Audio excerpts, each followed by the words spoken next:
Hello everyone, myself I am Saranya, working as an assistant professor in the department of CSE AIML in MLR Institute of Technology.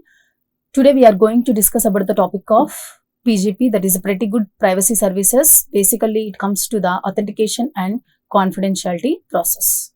So coming to the topic of this overview, what is pretty good privacy and what are the history and main development of the PGP and authentication of PGP services and also the confidentiality of PGP. So these are the four topics we are going to discuss in this topic.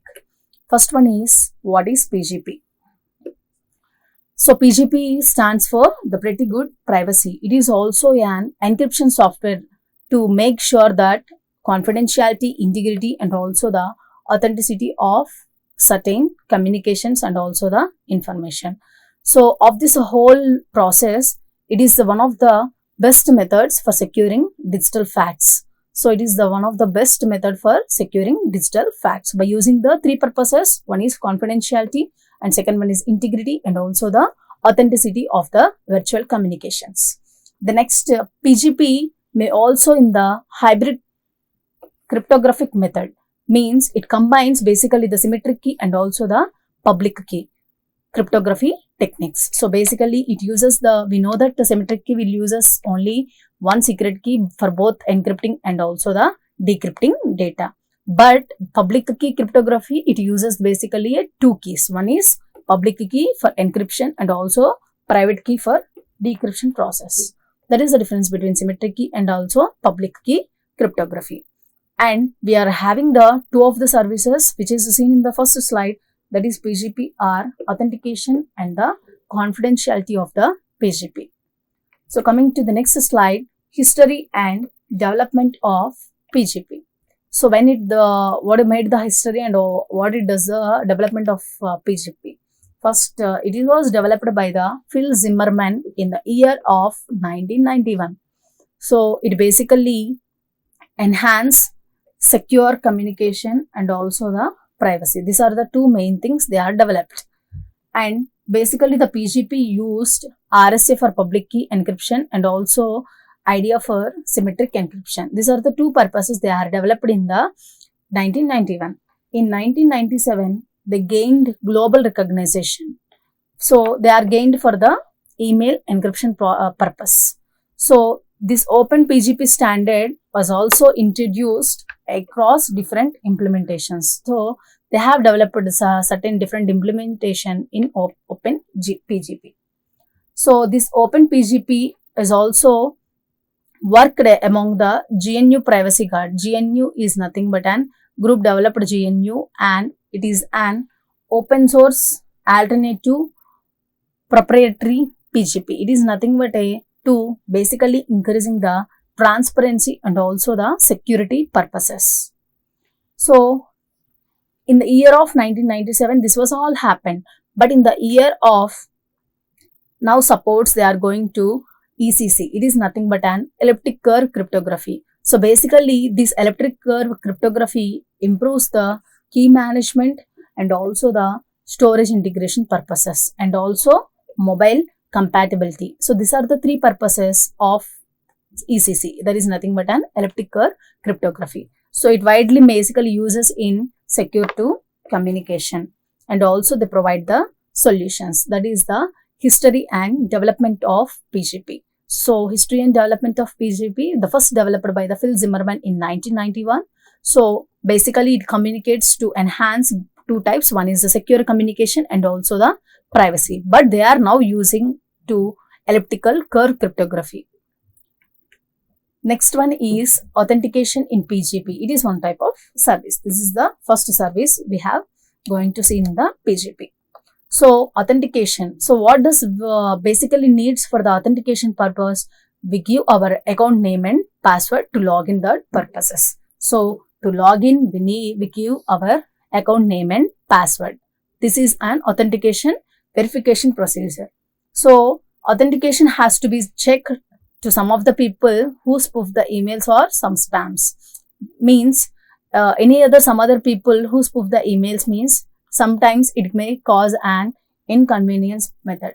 So without knowing any kind of messages, we can get an inconvenience process. So what will happen at the sender side and also the receiver side in the authentication of PGP?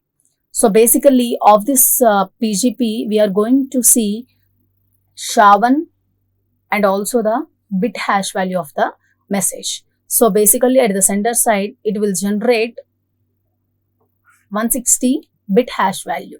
So this hash value is basically encrypted with the sender's private key, that is denoted by the KPA.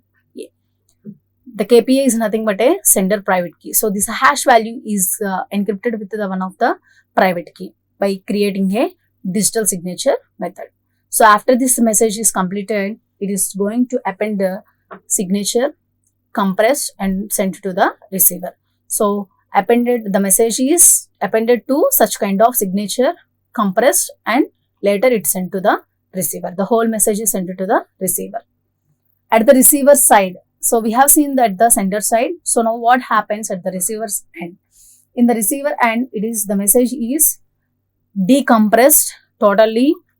For example, at the sender side, it is going to happen encryption process, but at the receiver end, it is going to happen the decryption process. Like that, we are going to see here the signature is decrypted and also the message is decompressed by using the sender's public key. Public key is denoted by the PUA. So this is the private key and this is the public key. So both to retrieve the hash. So the message is hashed with the using of same function. So let us see what will happen here. So if the both hash values will match, the message is verified as authentic and also unaltered. So if not, the message is likely tampered with the form of untrusted source. So they do not believe what will happen in the inside of the process. If it is verified, it is cleared as authentic. If not, the message is like the tampered or any other untrusted source. So this is the message, this is the hash function, and this is the public private function, which is going to be encrypt some kind of information, and also the message is going to be decrypt, and we will get the output of the message that is using by the PUA, that is nothing but a public. We will get the final result, hash function. That is the decryption process. This is an encryption process, encryption and decryption process. The next process is confidentiality in PGP. This is the second type of the service in PGP. So basically the confidentiality means only the persons can know for the main people, not for the outside of the people.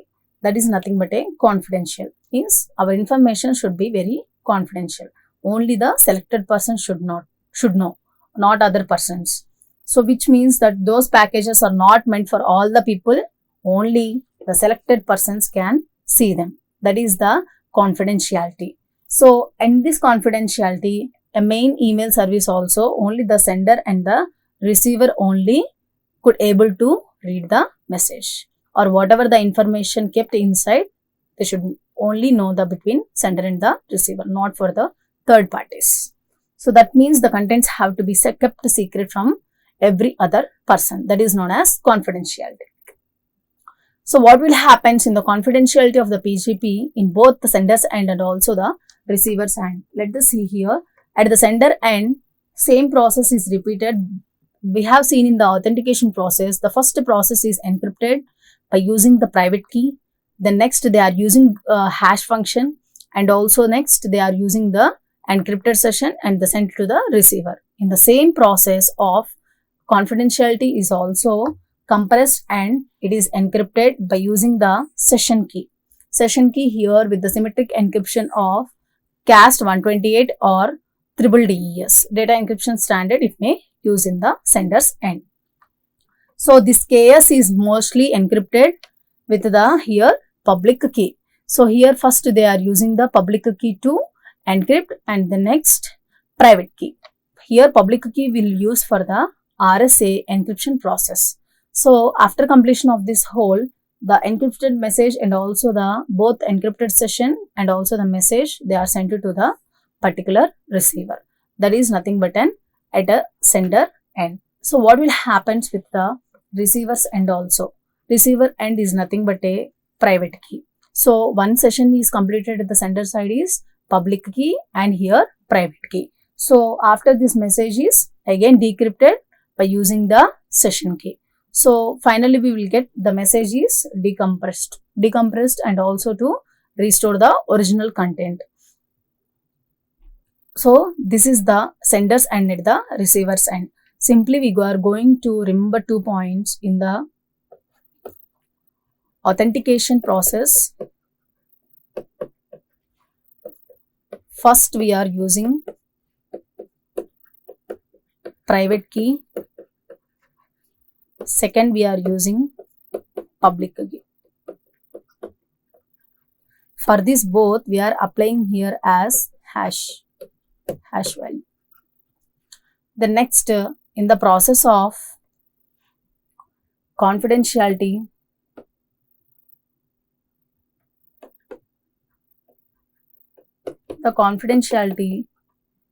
first we are using public key, second we are using private key. So of this second both they are using the session key. So this is the main important points we need to remember, that is authentication and confidentiality, how they are using. First they are using the private key. By using the hash value, they are going to, of all the sessions, they are going to encrypt the session and they are going to send to the receiver. At the same process in the confidentiality also, it will happen. That is the difference between authentication and also the confidentiality. So see here what will happen in the confidentiality process. So message is sent to the receiver side of this encryption process and also using the encryption, and also by using the hash function, the first they are going to be public. By using the public key, it is going to send the message encrypted and also send it to the private key. So after this sending to the private key, it is going to be decrypt the message. Then finally we will get the output. Then what will happen if both authentication and also the confidentiality combines together? So if the both services are provided in parallel, what will happen? The combination of both authentication and confidentiality. By combining both diagrams, we will get an authentication and confidentiality together. That is the diagram of this.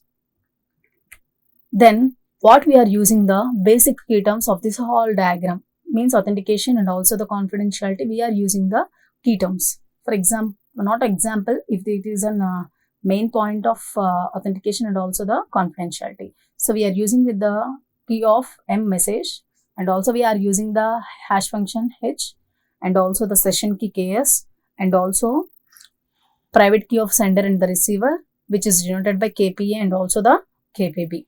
Public keys is nothing but a PU, that is A and B. A is nothing but a sender, B is nothing but a receiver. EC and DC is nothing but a encryption and decryption process. EP and DP is nothing but a public key encryption and also the decryption process. And also we will use with the symbol of concatenation. And Z or Z-1 is used to compression or and decompression. So by using this compression and decompression only, we will get the final input and output also. That is the key terms in confidentiality and authentication also. So in today's session, we have discussed with the PGP service of main two important topics is authentication and confidentiality. So in the next session, we will discuss S or MI-ME process. Thank you.